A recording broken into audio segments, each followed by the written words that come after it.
என் நெஞ்சில் குடியிருக்கும்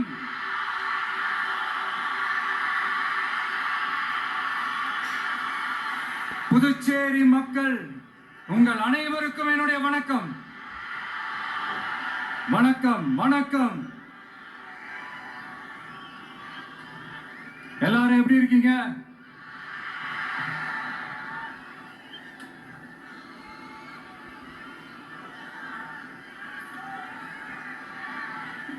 இந்த ஒன்றிய அரசுக்கு தான் தமிழ்நாடு ஒரு தனி மாநிலம், புதுச்சேரி ஒரு தனி யூனியன் பிரதேசம். அவங்களுக்கு தான் தமிழ்நாடு தனி, புதுச்சேரி தனி, இப்படி எல்லாம் இருப்பாங்க. ஆனா நமக்கெல்லாம் அப்படி கிடையாதுங்க.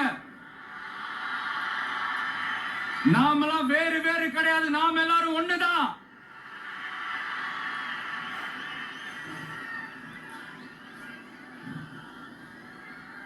தமிழ்நாடும் புதுச்சேரியும் தனித்தனியாக இருந்தாலும் நாம் எல்லாரும் ஒண்ணுதான். நாம் எல்லாரும் சொந்தம் தான்.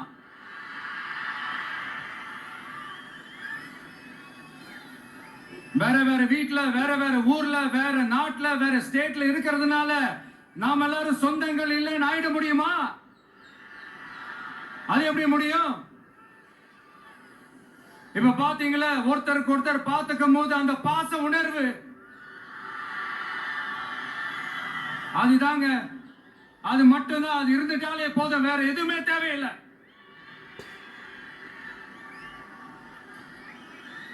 அதனால தமிழ்நாடு, புதுச்சேரி, கேரளா, கர்நாடகா, ஆந்திரா மட்டும் இல்ல, உலகத்துல எந்த மூலையில நம்ம வகைரா இருந்தாலும் அவங்க எல்லாருமே நம்மளோட உயிர் தான். அவங்க எல்லாருமே நம்மளோட உறவு தான்.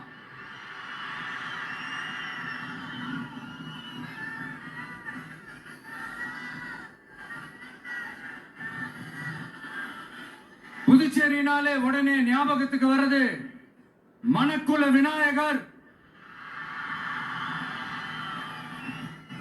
அரவிந்தர் ஆசிரமம், வில்லியனூர் மாதான் சொல்லி இவங்க எல்லாரும் ஞாபகத்துல வருவாங்க. அது மட்டும் இல்ல, மகாகவி பாரதியார் அவர்கள் இருந்த மண், பாவேந்தர் பாரதிதாசன் அவர்கள் பிறந்த மண். அது மாதிரி இன்னும் சிறப்புகளை அடுக்கிக்கிட்டே போலாம். ஆனா அரசியல்னு வந்துட்டா ஒரு முக்கியமான விஷயத்தை பத்தி நம்ம சொல்லி ஆகணும். 1977ல புரட்சி தலைவர் எம்ஜிஆர் அவர்கள் தமிழ்நாட்டில் ஆட்சி அமைச்சாங்க. ஆனா அதுக்கு முன்னாடியே 1974லயே இங்க புதுச்சேரியில அவங்களோட ஆட்சி அமைஞ்சது. அதனாலதான் அப்பவே சொன்னாங்க, நமக்காக வந்தவர் எம்ஜிஆர், அவரை தமிழ்நாட்டில் மிஸ் பண்ணிடாதீங்கன்னு நமக்கு அலர்ட் பண்ணதே புதுச்சேரி தான். அப்படிப்பட்ட புதுச்சேரி நம்மளால மறக்க முடியுமா? அது மட்டும் இல்ல, இங்க இருக்கிற மக்கள் தமிழ்நாடு மாதிரியே புதுச்சேரி மக்களும் என்ன கிட்டத்தட்ட ஒரு 30 வருஷமா தாங்கி பிடிச்சுக்கிட்டு இருக்கிறீங்க.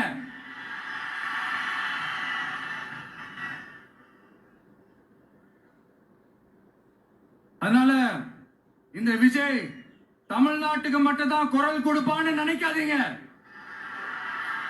அப்படி பண்ணாத தவறு. புதுச்சேரி மக்களுக்கும் சேர்த்து தான் குரல் கொடுப்பான். அது என்னுடைய கடமையும் கூட. அதனாலதான் இங்க நீங்க ஃபேஸ் பண்ற பிரச்சனைகளை பத்தி இன்னைக்கு நான் பேசுறதுக்காக வந்திருக்கிறேன். அது மட்டும் இல்ல, இந்த புதுச்சேரி கவர்மெண்ட்டை பத்தி நாம சொல்லியே ஆகணும். இது டெஃபினட்டா தமிழ்நாட்டில் இருக்கிற மாதிரி நம்ம திமுக கவர்மெண்ட் மாதிரி கிடையவே கிடையாது. ஏன்னா வேற ஒரு அரசியல் கட்சி நடத்துற நிகழ்ச்சியாகவே இருந்தாலும் அந்த நிகழ்ச்சிக்கு தன்னெழுச்சியா வர நம்ம மக்களுக்கு பாதுகாப்பு கொடுத்து பாரபட்சமே காட்டாம இந்த கவர்மெண்ட் நடந்துகிட்டு இருக்கிறாங்க. அப்படிப்பட்ட இந்த புதுச்சேரி கவர்மெண்ட்டுக்கும் நம்ம புதுச்சேரி சிஎம் சார் அவர்களுக்கும் இந்த நேரத்தில் என்னுடைய மனப்பூர்வமான நன்றிகளை தெரிவிச்சுக்கிறேன். இத பார்த்தாவது தமிழ்நாட்டில் இருக்கிற அந்த திமுக கவர்மெண்ட் கத்துக்கிட்டா நல்லா இருக்கும்.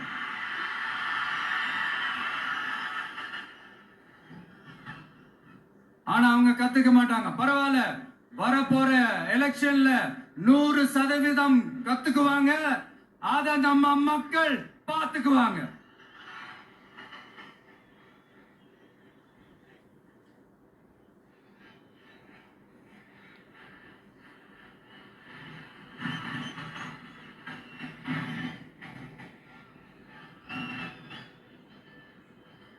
புதுச்சேரியில் இருக்கிற கவர்மெண்டோட கூட்டணி ஆட்சியில இருந்தாலும் புதுச்சேரி ஒன்றிய அரசு எதிலையுமே கண்டுக்கல் என்றது புதுச்சேரி மக்களான உங்களுக்கு நல்லாவே தெரியும். மாநில அந்தஸ்து கோரிக்கையை மட்டுமா கண்டுக்கல, இங்க வளர்ச்சி ஏற்படவும் துணை நிக்கவே இல்லைன்னு கேள்விப்படுறோம். இந்த புதுச்சேரிக்கு இன்னும் மாநில அந்தஸ்து கொடுக்கல. மாநில அந்தஸ்து வேணும்னு கேட்டு பல முறை சட்டசபையில தீர்மானம் போட்டு ஒன்றிய அரசுக்கு அனுப்பி வச்சுக்கிட்டே இருக்கிறாங்க. இந்த வருஷம் கூட மார்ச் மாசம் 27ஆம் தேதி 2025 அன்னைக்கு ஒரு தீர்மானம் போட்டாங்க. அது மாநில அந்தஸ்து வேணும்னு கேட்டு ஒன்றிய அரசுக்கு அனுப்புற 16வது தீர்மானம்.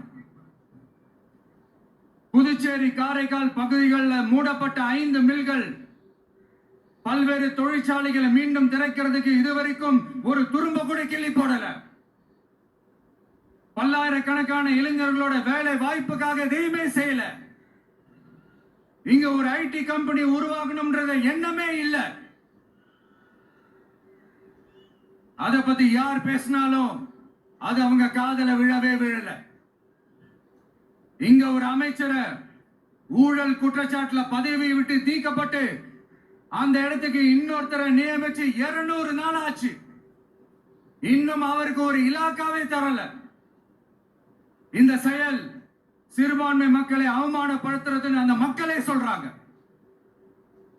புதுச்சேரியோட முக்கிய அங்கமாக இருக்கிற காரைக்கால், மாகே, ஏனாம் பகுதிகளில் எல்லாம் முன்னேற்றமே இல்லைன்னு அந்த பகுதி மக்கள் சொல்லிக்கிட்டே இருக்கிறாங்க.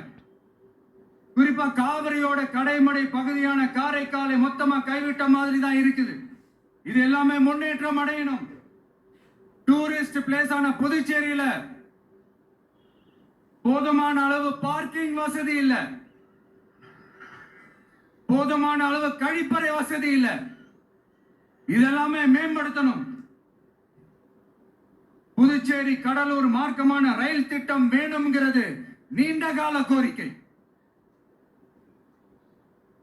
புதுச்சேரி மக்களுக்கு ஒன்னே ஒண்ணுதான் சொல்லணும், இந்த திமுகவை நம்பாதீங்க.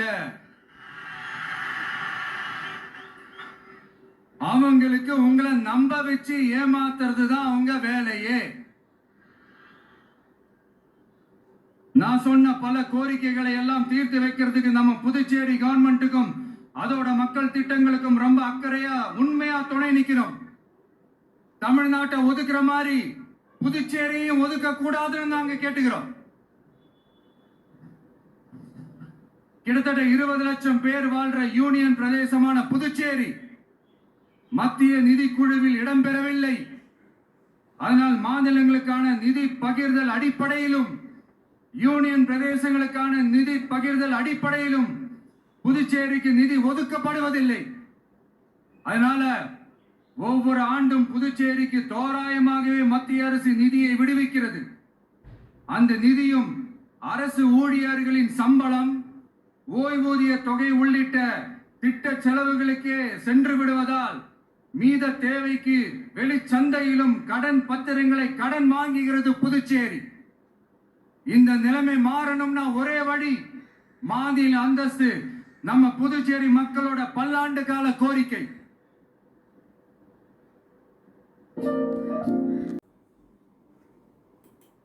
நிதி வரத்து இல்லாததுனால வெளியே கடன் வாங்க வேண்டியதா இருக்கு. புதுச்சேரியோட கடனை குறைச்சு தற்சார்பு பொருளாதாரத்தை வளர்த்தெடுக்க திட்டங்கள் வகுக்கப்பட வேண்டும். மாநில அந்தஸ்து வாங்கின மட்டும் போதாது இல்லையா, தொழில் வளர்ச்சியும் தேவையாச்சே. புதுச்சேரி தென்னிந்தியாவின் முன்னணி இண்டஸ்ட்ரியல் ஹப்பாக மாற்ற எல்லா முயற்சிகளும் எடுக்க வேண்டும். இந்திய அளவில் ரேஷன் கடைகளே இல்லாத மாநிலம் புதுச்சேரி தான். ஏழை எளிய மக்களுக்கு வாழ்வாதாரமே ரேஷன் கடைகள் தான். மற்ற மாநிலங்கள்ல இருக்கிற மாதிரி இங்கேயும் அரிசி, சர்க்கரை, பருப்பு, கோதுமை, எண்ணெய்னு அனைத்து பொருட்களும் வழங்கும் முறை சீராக்கப்பட வேண்டும். கடைசியா மீன் பிடிக்க செல்லும் காரைக்கால் மீனவர்களை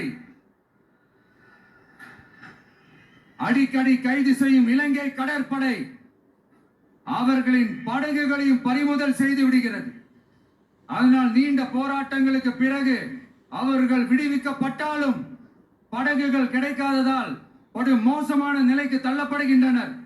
இந்த நிலை மாற வேண்டும்.